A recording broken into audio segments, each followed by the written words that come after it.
ఓ Indian చేసిన పని ఇప్పుడు అతన్ని డిపోర్టేషన్ అంచనా నిలబెట్టింది.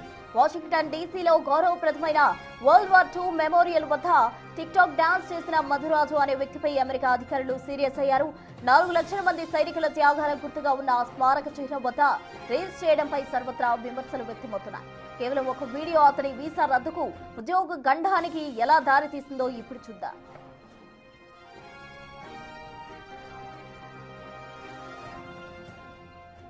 ఒక చిన్న టిక్టాక్ వీడియో ఒక వ్యక్తి జీవితాన్ని తలకిందులు చేసింది. అమెరికాలో క్లౌడ్ నెట్వర్క్ సెక్యూరిటీ ఇంజనీర్ గా పనిచేస్తున్న Madhuraju world war II memorial వద్ద ఒక మహిళతో కలిసి డాన్స్ చేస్తూ వీడియో తీశారు. రెండవ ప్రపంచ యుద్ధంలో ప్రాణాలర్పించిన 4 లక్షల మంది అమెరికన్ సైనికుల స్మారకార్థం నిర్మించిన ఈ ప్రదేశం నిశ్శబ్దానికి, గౌరవానికి చిహ్నం.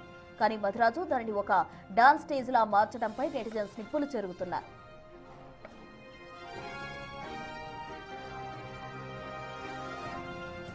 ఈ వీడియో వైరల్ కావడంతో పలో ఆల్టో నెట్వర్క్స్ అనే సైబర్ సెక్యూరిటీ సంస్థకు నెటిజన్స్ ట్యాగ్ చేశారు. మధురాజు అక్కడ పనిచేస్తున్నాడని తెలియడంతో కంపెనీ లీగల్ టీం కూడా రంగంలోకి దిగింది. వివాదం ముదరడంతో మధురాజు తన సోషల్ మీడియా ఖాతాలన్నింటినీ డిలీట్ చేశారు. అటు అమెరికా ఇమిగ్రేషన్ అధికారులు కూడా ఈ ఘటనపై దృష్టి సారించారు.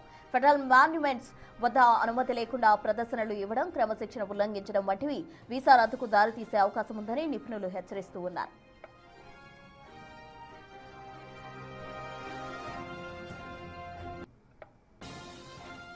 నేషనల్ పార్క్ సర్వీస్ ప్రకారం స్మారక చిహ్నాల వద్ద క్రమశిక్షణ తప్పనిసరి. అనుమతి లేకుండా ప్రదర్శనలు ఇవ్వడం ఫెడరల్ నిబంధనల ఉల్లంఘనే అని చెప్తూ ఉన్నారు. వీసా నిబంధనలకు విరుద్ధంగా ప్రవర్తిస్తే దేశం నుంచి పంపించే అధికారం అధికారులకు ఉంటుంది. అయితే ఇదిలా ఉండగా వరల్డ్ వార్ II మెమోరియల్ వద్ద కేవలం ఇండియన్స్ మాత్రమే రీల్స్ చేశారా అనే ప్రశ్నలు రైజ్ అవుతున్నాయి. గతంలో పలువురు అమెరికన్లు అక్కడ డాన్స్లు చేసిన వీడియోను మద్రాస్ ఎపిసోడ్తో లింక్ చేస్తున్నారు. ఆ వీడియోలు తెగ వైరల్ చేస్తున్నారు. వాళ్ళు చేసింది తప్పైతే ఇదేంటని ట్యాగ్ చేస్తున్నారు.